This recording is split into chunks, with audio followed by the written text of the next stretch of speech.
Gulfstream Park Oaks is the female counterpart to the Florida Derby. It's the 11th race on Gulfstream's Saturday card. It's running a mile and a 16th for 3-year-old fillies. And this is a race that, if we all remember Saratoga from last year, Ways and Means certainly sticks out, making her debut for the year. But you've also got some competitors into Champagne, Fiona's Magic, Scalable, who have all been running in Stakes Company as well as America's Vow, and so it's a pretty good field, I would say. We'll take a look at them one at a time. Now, Fiona's Magic is the lone speed in this race, and that certainly worked to her advantage in the Devona Dale last time around one turn, and I stress one turn. Being by St. Patrick's Day, I have a feeling that 2 turns is probably going to be a little too much for her. She's a nice horse. There's no question about it. Has been very positive at Gulfstream. And from the 8 hole, this race does start on a turn, and it's a little more pronounced than it is at a mile and an eighth. I mean, the turn encounters the runners right away. So Fiona's Magic is going to have to hustle a little bit early. I have a feeling the pedigree is probably going to be against her here. So while being a really classy horse, and I think maybe you could keep underneath if you'd like, but I think the price will be a little short, and so for that reason, I'm going to let her go.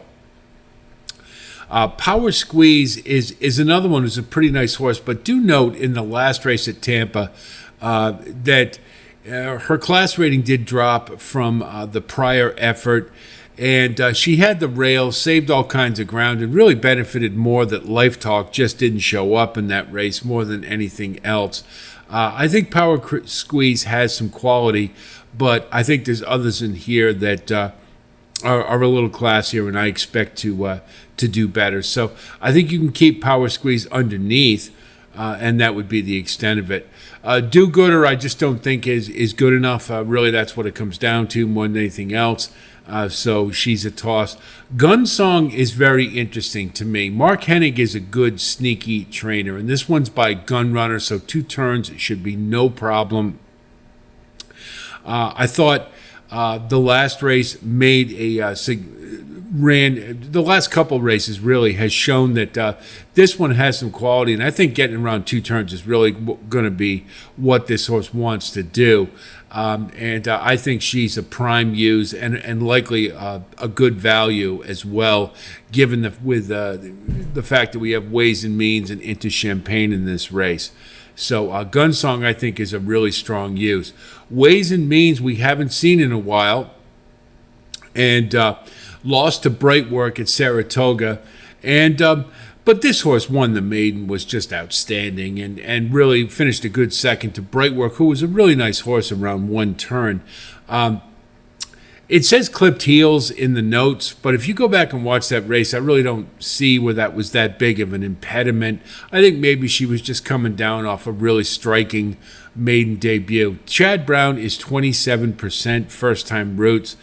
This horse has the pedigree to go 2 turns, and I think it's a rather ambitious placing to come to debut at 3 in the Oaks. But I think this horse will be more than up to it. I like Ways and Means as your primary win candidate for sure. Into Champagne just needs to break better. The last couple have really cost this horse. I think this one has quality. 2 turns shouldn't be an issue at all. But we do have that little thing about breaking.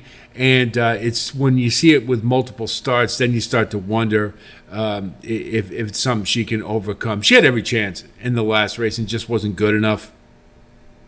So that's a little bit of a concern as well. I think this horse has quality. I think 2 turns won't be a problem. So Into Champagne is one certainly to consider, probably more likely for under.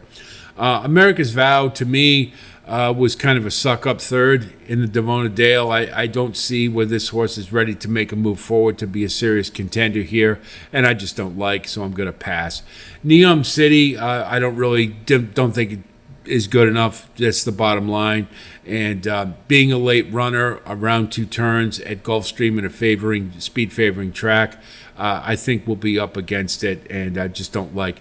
Scalable has been a little bit of a wise guy horse for a while, but they've had to take this horse way back. Anytime they've had to run this horse a little bit more forwardly, really hasn't worked out terribly well. And this is the kind of race at Gulfstream Park in particular that's going to be a paramount concern. You've got to be a little more forwardly placed. Coming from the clouds will not get it done in this race.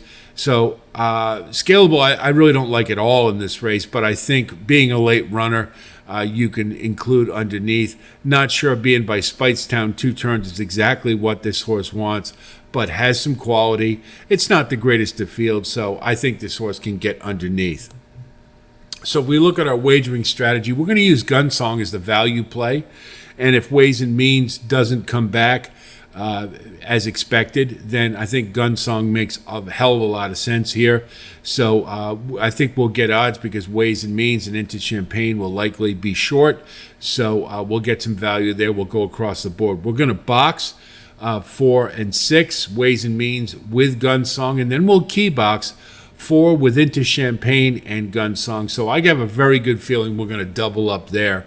And then for the trifecta, we're going to use Ways and Means on top with 5 and 6 underneath, and then 1, 5, 6, 9, the late runners. Power Squeeze, probably good enough to get third, potentially. Fiona's Magic would make sense here, but I just think her pedigree's against her around 2 turns, so I just have a feeling that the later runners will probably overtake her, albeit, she's a really nice horse, but I just think it doesn't set up well for her here. So Ways and Means, the one to beat, but look out for Gunsong at a price.